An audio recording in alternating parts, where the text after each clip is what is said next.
Good evening. A brief moment of diplomatic theater today between President Obama and Venezuela's Hugo Chavez, a harsh critic of the U.S., has left some wondering tonight whether strained relations between the two countries might be about to change.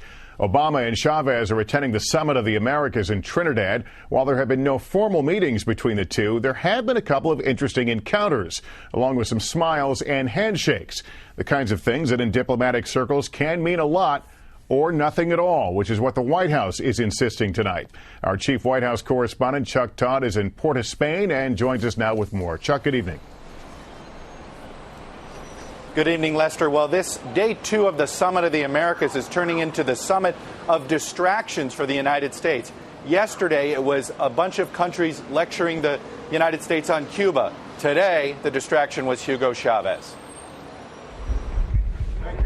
In a meeting with the leaders of 12 South American countries, President Obama sounded conciliatory. I have a lot to learn, and I'm very much looking forward to listening. But the meeting turned into yet another Hugo Chavez photo op.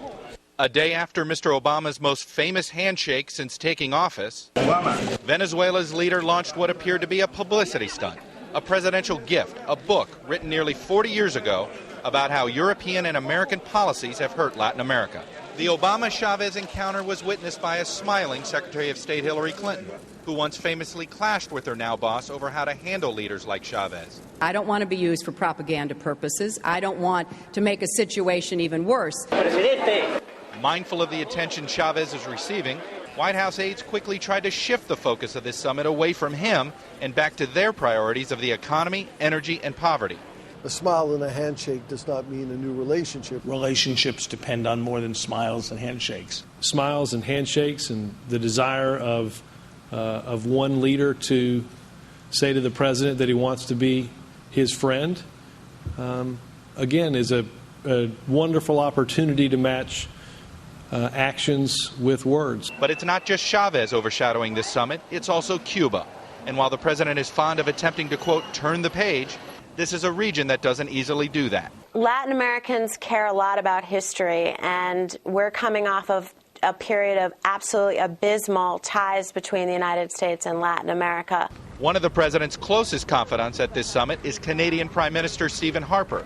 In an interview, he voiced frustration over the coverage of Chavez in Cuba. For many of these countries, we can't forget, the challenges are much more serious and much deeper than the kind of economic problems we face in Canada and the United States. Now, Lester, I'm told one sign that you will see a thawing between the United States and Venezuela is if Venezuela sends their ambassador back to Washington, D.C. That's when you'll know there actually is some actions matching the words. By the way, that book that Hugo Chavez recommended to Barack Obama, it was ranked over 54,000 on Amazon this morning. It is now up to 14th. Move over, Oprah. Here's Hugo Chavez. All right, Chuck Todd tonight. Chuck, thank you.